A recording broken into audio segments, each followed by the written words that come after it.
उसके सामने कुछ इंजेक्शन्स पड़े होते हैं। फिर सभी लोग उस घर में दाखिल हो जाते हैं। बेन और कार्ल उन ड्रग्स के इंजेक्शन्स को देखकर एक दूसरे की तरफ देखते हैं और एक दूसरे को एक हल्की सी स्माइल देते हैं, क्योंकि वो ड्रग्स के इंजेक्शन्स उन्हीं के होते हैं।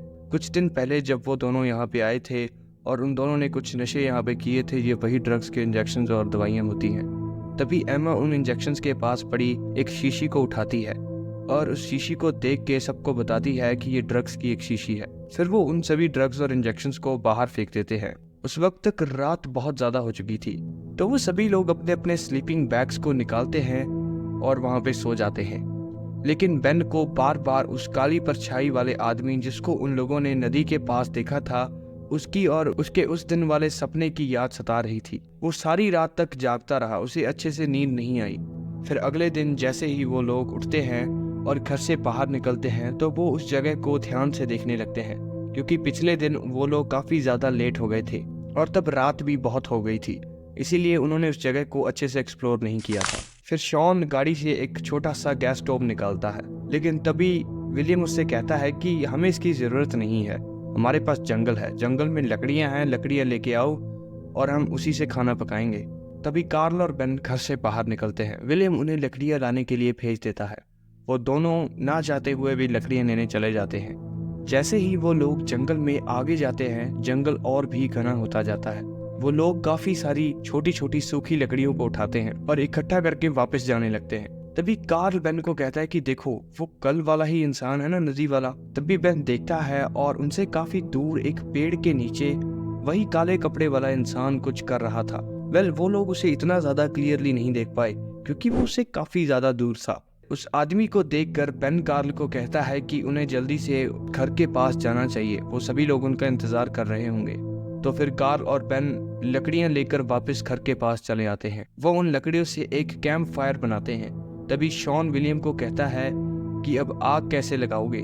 तभी विलियम अपनी जेब से एक लाइटर निकालता है। वो विलियम को कहता है कि आग थोड़ी ना जंगल में मिलेगी, ये तो हमें खुद लगानी पड़ेगी।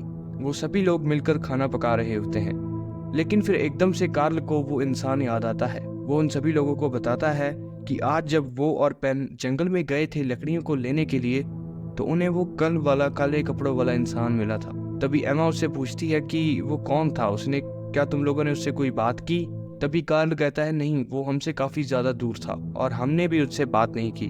विलियम उन्हें कहता है कि इतना ज्यादा सोचो मत, हो सकता है कि वो आदमी इस जंगल में ही रहता हो, इस जंगल में उसका कोई घर हो और वो ऐसे ही अपना गुजारा करता हो, उन्हें इतनी चिंता करने की जरूरत नहीं है। और फिर विलियम कहता है कि तुम लोगों को चिंता करनी है तो आज रात की करनी होगी, क्योंकि आज रात को वो लोग जंगल में जाएंगे। और फिर ये लोग ऐसा ही करते हैं, जब रात हो जाती है तो ये सभी लोग जंगल को एक्सप्लोर करने के लिए टॉर्चेस लेके निकल जाते हैं। बेन उन्हें कहता है कि ये तो हम सुबह भी कर सकते थे, शाम को ही क्यों। विलियम कहता है कि डरो मत यार, ऐसे इतने घने जंगल को एक्सप्लोर करने का मजा रात को ही है। जब वो लोग जंगल में जा ही रहे होते हैं तो कार्ल बेन को कहता है कि तुम्हारा बाबा कहाँ पे था जिसके बारे में तुम बता रहे थे। तभी विलियम कहता है कि कौन सा बाबा। तभी कार्ल कहता है कि नहीं, वो कुछ नहीं, वो उनकी बात थी, वो बेन को ऐसे ही चिढ़ा रहा था। जैसे ही ये लोग जंगल में काफी ज्यादा आगे पहुंच जाते हैं, तब ये लोग एक लेक के पास जाके रुक जाते हैं। तभी एक पानी की बूंद सूजन के कंधे के ऊपर गिरती है और वो जोर से चिल्लाती है। तभी सब लोग डर जाते हैं और एकदम से उसे पूछते हैं कि क्या हुआ। तो वो कहती है कि कुछ नहीं, बस एक पानी की बूंद थी, वो एकदम से उसके ऊपर गिरी ना, तो इसीलिए वो डर गई। सभी लोग उसके ऊपर हंसने लगते हैं और तभी बहुत सारी पानी की बूंदें आसमान से गिरने लग जाती हैं। फिर वहां पर काफी ज्यादा तेज बारिश आती है। वो सभी लोग एकदम से अपने घर की तरफ भागते हैं। ये रात का समय ही था। फिर वो सभी लोग जाके सो जाते हैं। कुछ घंटों बाद बारिश रुक जाती है और ये वक्त आधी रात का था।